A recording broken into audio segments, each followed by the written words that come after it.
ఊరెళ్ళే హడావుడిలో తాళం వేయటం కూడా మర్చిపోయారు.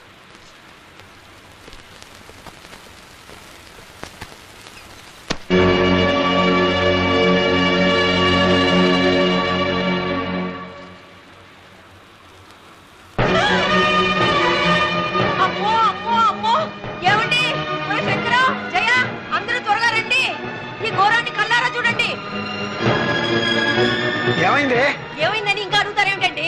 ఇంట్లో మనందరి కళ్ళు కప్పి వాడు ఏం చేస్తున్నాడో చూడండి.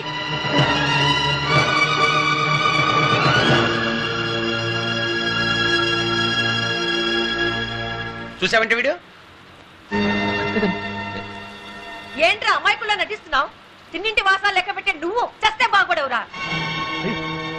లేదండి, నేను అంజలి ఎప్పుడు ఊరెళ్తుందా అని గోతికాడ నక్కలా కాచు కూర్చుని అదటి ఊరెళ్ళగానే ఇటు దొంగతనం మొదలెట్టాడు. స్వయంగా నా కళ్ళతో నేను చూసి పట్టుకున్నాను కాబట్టి సరిపోయింది. లేదండి, నేను దొంగతనం చేయడానికి రాలేదండి. నిన్ను అంజలి నెత్తి మీద పెట్టుకుని గౌరవించింది కదా, ఇలాంటి నీ చెప్పని చేయడానికి నీకు సిగ్గులేదురా?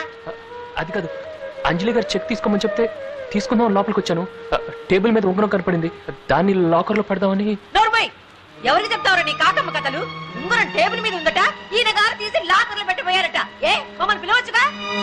అది మీరెవరు ఇక్కడ లేకపోతేను. సరాసరి దొంగతనం మొదలెట్టేశావు రే. నీ చరిత్ర మొత్తం నాకు తెలుసురా. ఆ రోజు రైల్వే స్టేషన్ లో నా లగేజ్ కొట్టేసింది నువ్వే కదా. అదంతా అప్పుడండి. ఇప్పుడు నేను మారిపోయానండి. దొంగతనాలు పూర్తిగా మానేశానండి, పూర్తిగా మానేశాను. ఇంకా వీటితో మాట్లాడండి, మెడబెట్టి బయటికి ఎండి. ఇంకా నిలబడి చూస్తావేరా, పోరా బయటికి. ఈ ఇంట్లో ఏం జరిగినా నా కోసం ఓర్చుకో రాజా, ప్లీజ్. సారీ అండి, అంజలి గారికి చెప్పకుండా నేను ఇంట్లో నుంచి వెళ్ళను. ఏంట్రా అంజలి నువ్వు చెప్పేది? నడవరా బయటికి.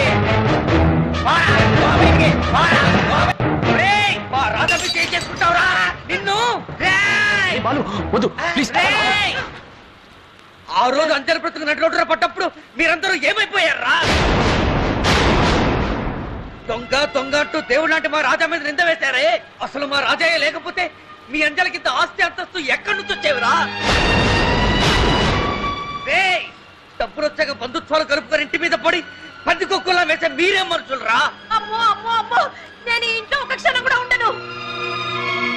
ఒకడు చూస్తే పట్టపగలే దొంగతనం చేస్తున్నాడు, అదేమిటి అడుగుతాడు?